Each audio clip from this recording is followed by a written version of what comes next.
The rain poured relentlessly, blanketing the streets of Chicago in a cold, unyielding cascade. Lucas Harper, a renowned architect, sat behind the wheel of his sleek silver sedan, the rhythmic thrum of the windshield wipers blending with the constant hum of his thoughts. The clock on the dashboard read 8:17 p.m., its glowing digits counting down to an important presentation that could redefine his career. Lucas rehearsed key points in his mind, lips moving silently as he navigated the rain-slicked streets. His profession demanded precision, and tonight's pitch was no exception. The world outside blurred into streaks of light and shadow, his focus narrowing to the road ahead. Then he saw her. Under the dim glow of a flickering street lamp stood a woman, her soaked hair plastered against her pale face. She clutched a small child wrapped in a threadbare blanket, shielding the girl as best as she could from the downpour. Her shoulders trembled, her thin frame a silhouette of exhaustion and desperation. Lucas's fingers tightened on the wheel. The logical part of him urged him to keep driving. His meeting was too important to miss. But as he glanced again at the frail figure, he knew he couldn't leave her behind. Lucas's car slowed to a crawl as his thoughts wrestled with the choice before him. The green light flickered ahead, urging him to move forward. But his gaze remained fixed on the woman and the child. A wave of muddy water splashed onto the sidewalk as another car sped past her, forcing her to recoil and clutch the child closer. His jaw tightened as conflicting thoughts raced through his mind. "You don't have time for this," he muttered. Yet, the image of the woman shielding her child against the relentless rain refused to leave his mind. With a deep sigh, he eased off the accelerator, the decision already made before he fully realized it. Lowering the passenger side window, Lucas was met with the sharp sting of rain. "Excuse me," he called out, raising his voice above the downpour. "Do you need help?" The woman turned her head slowly, her wide, wary eyes meeting his. Her arms instinctively tightened around the child, as if shielding her from an unseen danger. I don't," she stammered, her voice barely audible. Lucas glanced at the child. The girl stirred slightly in her mother's arms, letting out a soft, plaintive cry. The sight pulled at something deep within him. "You can't stay out here," he said firmly, though his tone was kind. "Please, get in. It's too dangerous." For a moment, the woman hesitated, her drenched frame shaking from the cold. Her eyes darted to the empty street before flickering back to Lucas. Finally, her resolve seemed to break. She stepped forward with stiff, deliberate movements, as if any sudden motion might shatter her. Lucas quickly leaned across to open the door. He grabbed a jacket from the passenger seat and draped it over her shoulders as she climbed in, careful not to disturb the child. Water pooled around her feet on the pristine floor mat, but Lucas didn't care. "Thank you," she whispered, her voice hoarse. Lucas nodded, shifting the car into gear. "Let's get you somewhere safe." The car's heater hummed to life, gradually pushing back the chill as Lucas drove through the rain-soaked streets. He cast quick glances at the woman beside him. Her hands gripped the edges of his jacket tightly, knuckles white, while the child rested silently against her chest, her small face barely visible through the damp folds of the blanket. "What's your name?" Lucas asked, his voice breaking the silence. The woman hesitated, her gaze fixed on the passing streetlights. "Laura," she said quietly. "And this is Mia." "Laura?" Lucas repeated, as if testing the name. "I'm Lucas. We're heading to the hospital first. Mia should be checked out." Laura's head snapped toward him, her face a mixture of gratitude and apprehension. "You don't have to do that," she murmured. "We'll be fine." "I don't want to be a burden." "You're not," Lucas replied firmly. "I'd feel better knowing she's okay." Laura said nothing more, but the tension in her shoulders remained. When they reached the hospital, Lucas stepped out into the rain without hesitation, ignoring the cold drops that soaked through his clothes. He opened the passenger door and extended a hand to Laura, who hesitated before taking it.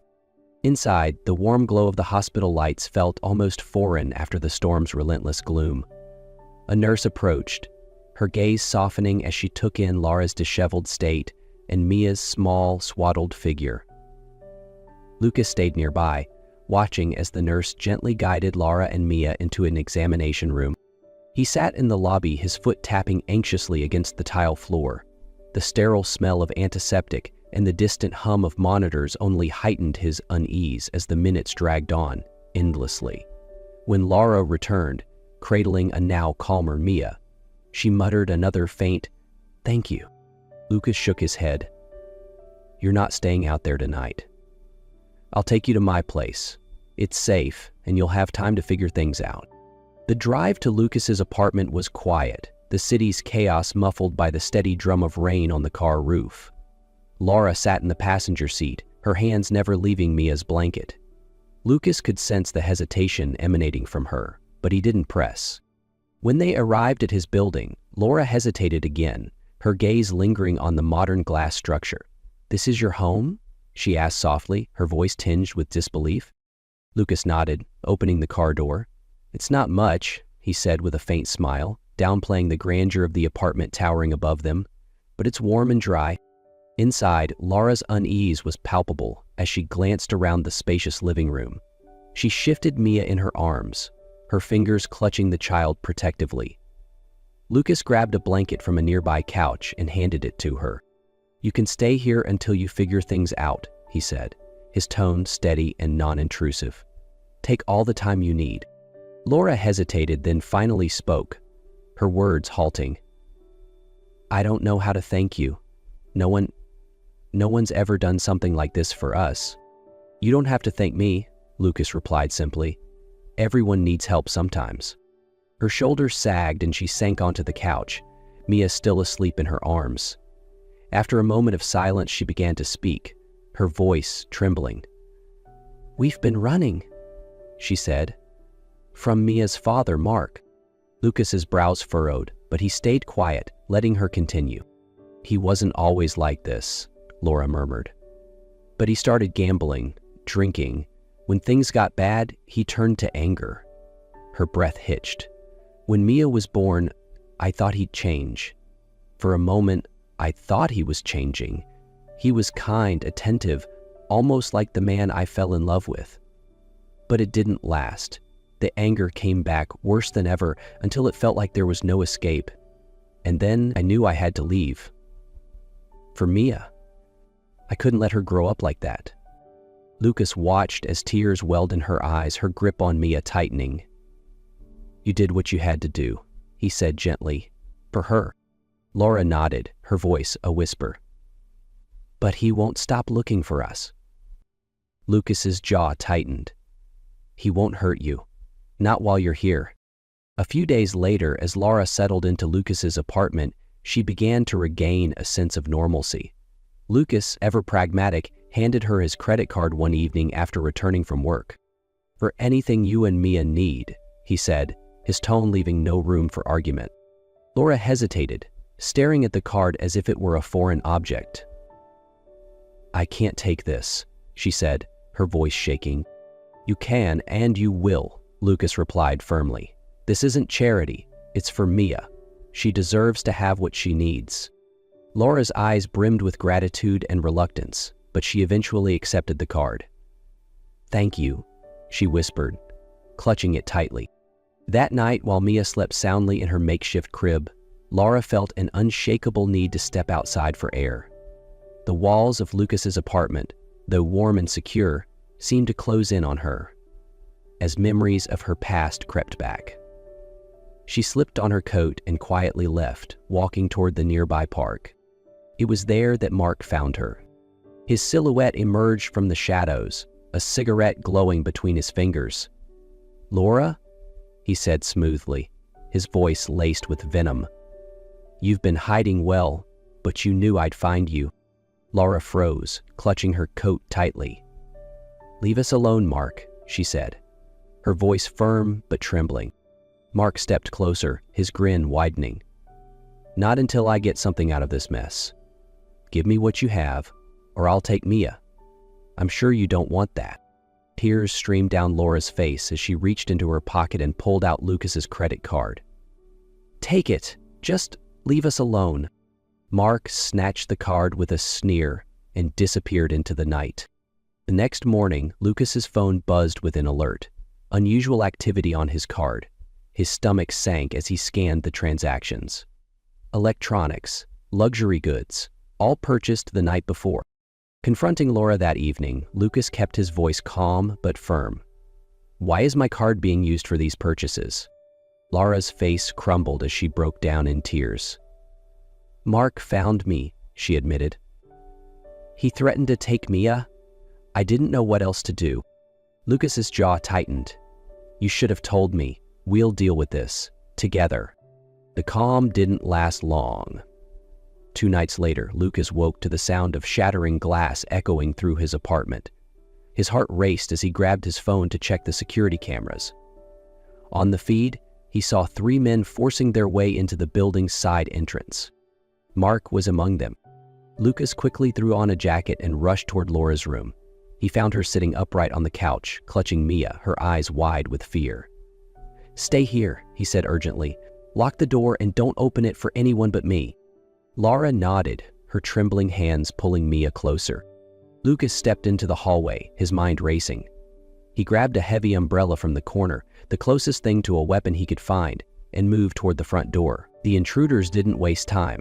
The door to the apartment burst open, and Mark strode in, flanked by 2 other men. His expression was smug as he scanned the space. "Where are they?" Mark sneered.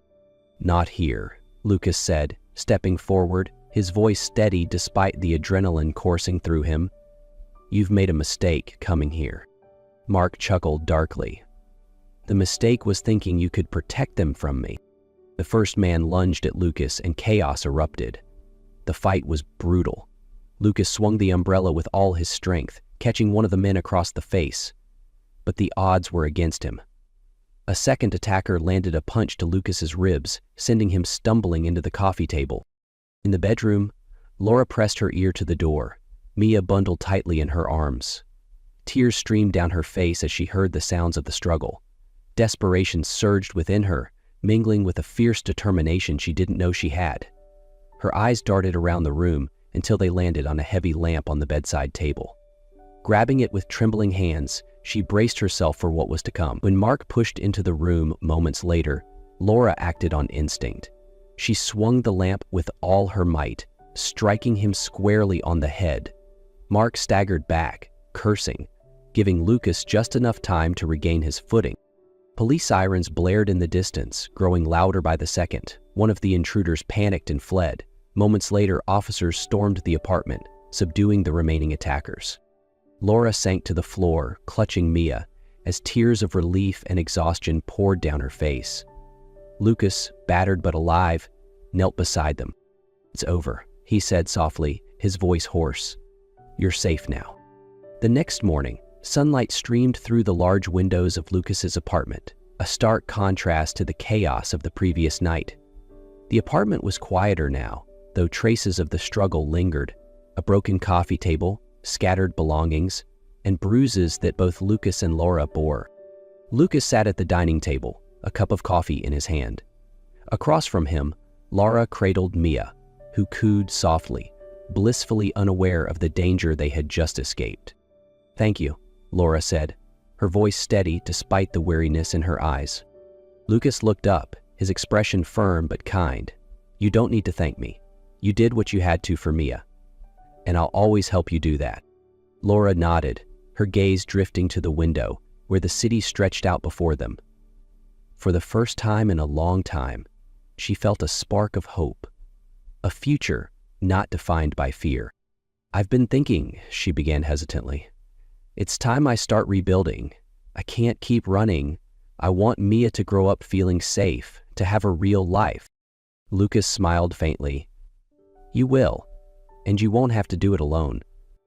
Months passed, and life for Laura and Mia began to transform.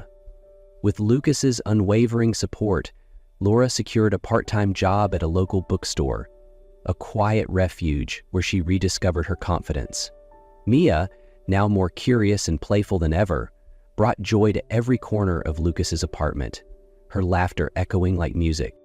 Lucas, despite his demanding schedule as an architect, always prioritized time with them. They shared dinners filled with warmth, afternoons in the park, and quiet evenings reading bedtime stories to Mia. Gradually, Lucas's home became more than just a sanctuary. It became a shared space of comfort and belonging. One crisp autumn evening, Lucas invited Laura to sit with him on the balcony. The skyline stretched before them, a sea of twinkling lights against the fading twilight. "You've done so much for us," Laura said softly, breaking the comfortable silence. "I'll never be able to repay you." Lucas turned to her, his expression thoughtful. "You've already repaid me, Laura. You've brought something into this place that was missing: life, laughter, and family." Laura looked down, her cheeks flushing slightly. "I've been thinking," Lucas continued, leaning forward. "This apartment, it's not just mine anymore, it's ours, and I want it to stay that way." Her brows furrowed in confusion. "Lucas, what are you saying?"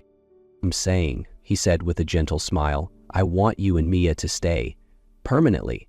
This is your home too, if you want it to be." Laura's breath hitched as tears welled in her eyes. "Are you sure?" she whispered. Lucas reached over, covering her hand with his. "I've never been more sure of anything." Laura nodded, her voice trembling.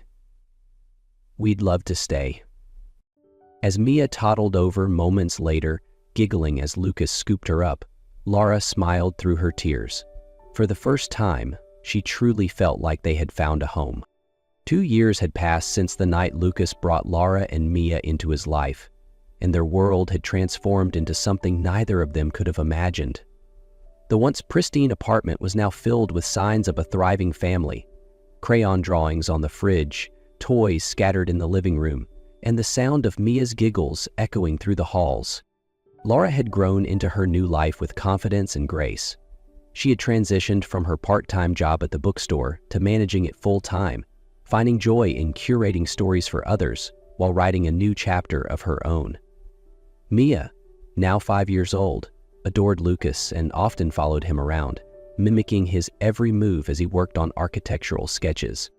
One sunny spring morning, Lucas suggested a picnic at the park, a favorite family tradition. They spread a blanket under a sprawling oak tree, Mia running in circles, chasing butterflies. As Laura unpacked the basket, Lucas took her hand. "I have something to say," he began, his tone warm yet nervous. Laura looked up, her brow furrowing slightly. "What is it?" Lucas reached into his pocket and pulled out a small velvet box. Her breath caught as he opened it, to reveal the delicate diamond ring. "Laura," he said, his voice steady despite the emotion in his eyes, "you and Mia have changed my life in ways I never thought possible. You've made this place a home, and you've made me a better man. I want to spend the rest of my life with you. Will you marry me?" Tears spilled down Laura's cheeks as she brought her hands to her mouth, overwhelmed by emotion. Her voice trembled as she finally found the words. "Yes, Lucas. 1,000 times yes." She reached for his hand, her heart bursting with joy and relief. Mia ran over, confused but excited by their sudden embrace. "What's happening?" she asked, giggling as Lucas lifted her into his arms. "Oh, big happy family," Lucas said with a grin, kissing Mia's forehead. A year later, their family grew even larger with the arrival of their son, Ethan. As Lucas held the baby boy in his arms, with Mia perched beside him, Laura smiled through happy tears. They had come so far, and now their future was brighter than ever. As Lucas and Laura watched Mia chase butterflies in the garden, with baby Ethan gurgling in Lucas's arms, the warmth of their journey filled the air. Their story reminds us that even in the darkest times, love, kindness, and second chances can light the way to a brighter future. If this story touched your heart, let it be the beginning of something beautiful. Help us spread more hope and inspiration by joining our community. Click subscribe and turn on notifications to ensure you don't miss out on more heartfelt stories like this one. Together, we can create a space where every story uplifts, inspires, and reminds us that brighter days are always ahead. Thank you for being part of this journey, and we'll see you in the next story.